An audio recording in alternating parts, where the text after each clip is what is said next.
Hello, I'm going to show you how to make a little journal using whatever papers you got. So some ideas for papers you can use. Got sweet bags, envelopes, book pages. This is some thin sketchbook paper. This is part of just a sheet of scrapbook paper from a pad, but you can use magazine pages, you can use card, you can use old greetings cards, any paper, any card. And I'm not going to give measurements, just so that you can adapt this to whatever papers you have. So the first thing I'm going to do, you don't have to do this at this stage, you can do it later on if you wish, but I'm going to figure out what size I want my pages, well, my cover even. So taking the largest page, which is in this instance is the scrapbook paper, there's a little bit of overhang at top and bottom, and you want overhang on either side as well, but you want a little extra, owing to the fact that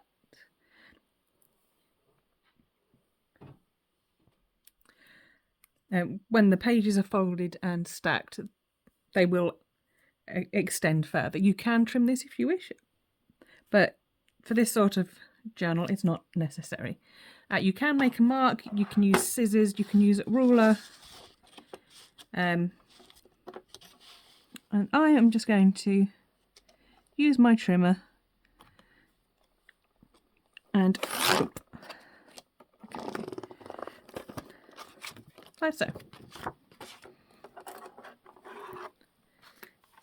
And I'm going to keep hold of this piece because I can use this later on to make pockets or a pocket. So I'm just going to pop this now to the side. I'm going to take the envelopes. There are various things you can do with envelopes. You can sew them in with one side, with the flap one side and the envelope the other. You can fold them in half. You can take the flap off and turn that into an extra pocket. You can stick them onto an edge so that they open as an extra flap. But I'm going to turn these two into one piece today. Now all I'm going to do this, I'm going to glue the back of one flap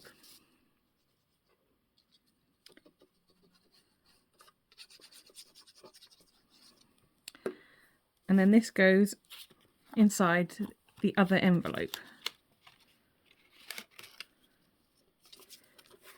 like so. And then to finish it off, we glue the inside of the other flap and fold that round the back. And then I'm just going to use my bone folder just to make sure that fold is still nice and firm. Now the next thing I'm going to do, again this is something you can do with scissors. I'm going to use a scalpel and a metal ruler. Now I'm just going to take the bottom edge off of this bag so that both sides of the bag are open.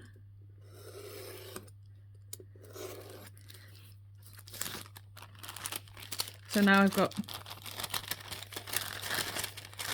empty tube, I suppose. Optionally, you don't have to do this, but you can also take off that flap so they're nice and even on both sides. Again, that's an optional step. So the next thing to do is start folding everything in half.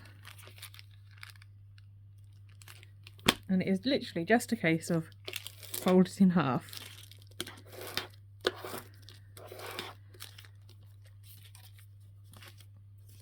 Every page, I've got 2 book pages, the envelopes, the bag, and then 4 pieces of sketchbook paper.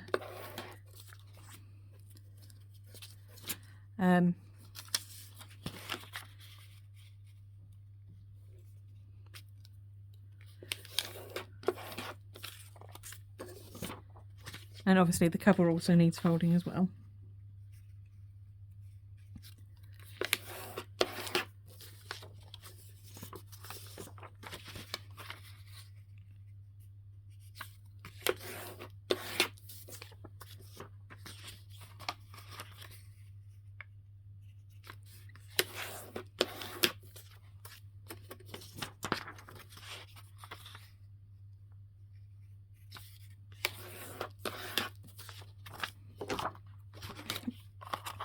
And the last piece to fold.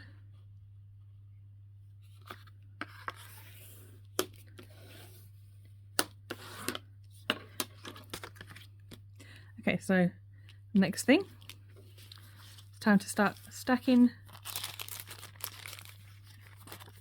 your signature. So all you're doing with this, whatever you order, whatever order you want to do them in, just make sure all the pages will have at least 1 hole. It would be better if they have 2, but at least 1 hole when you're coming to the binding. Now these all go inside your cover.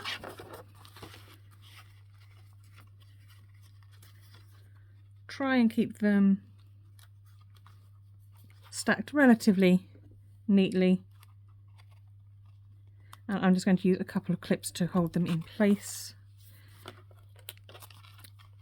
Next, that is a little high up.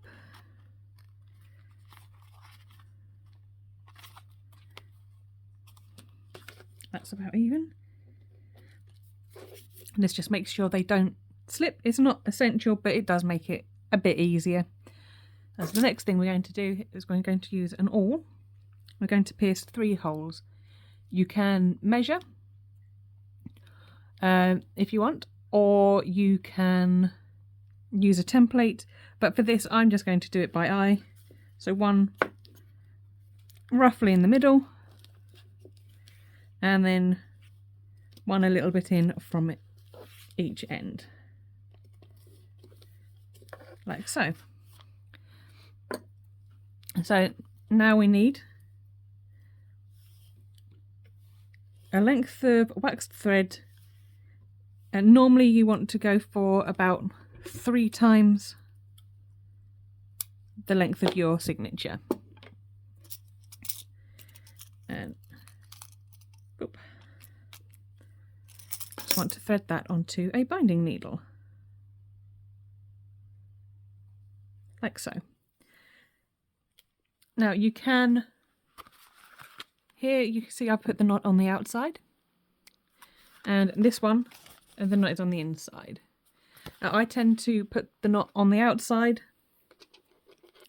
purely because I find the knot inside, especially with thicker waxed threads, is quite bulky.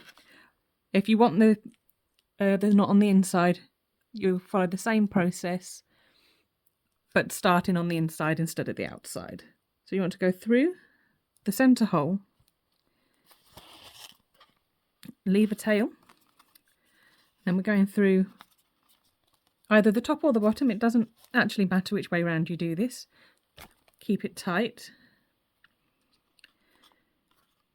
Then you want to go back through the middle hole, careful not to split the thread that's already there. I do find that moving the thread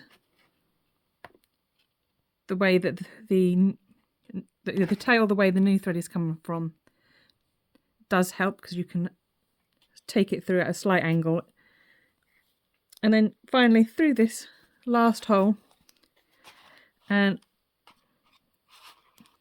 I generally tuck the thread under there, and you want to pull nice and tight and just tie a simple knot. And something you can do, again, this isn't necessary, but I just find adding a little dot of glue and doing one extra knot, it just means you can cut your threads a little bit shorter without worrying about them unknotting. So that is basic journal done. Now, this piece we've cut off earlier, this can be turned into either one pocket or two pockets. Now in both of these I've done one large pocket. You could also trim it in half this way and make two long pockets where you would glue on three edges. So you'd glue on the back side around three edges like so. Now for this one I'm actually going to cut this down. I'm going to cut it in half and I'm going to make two smaller pockets.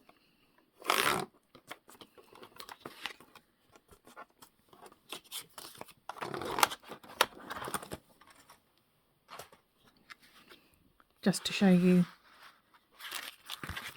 all sorts of things that can be done. So I'm going to take one of these and I'm going to glue around two edges.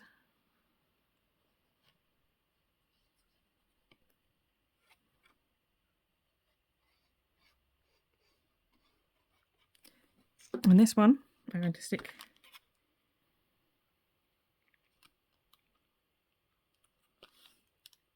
just like so.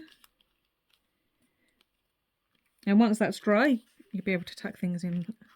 And then same thing on the back.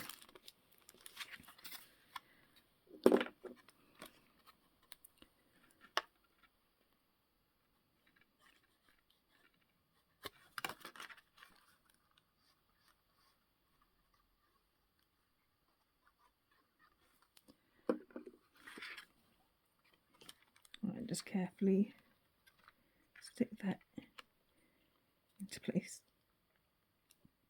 And there we have it. Very simple little notebooks made with whatever junk or scrap paper you have to hand.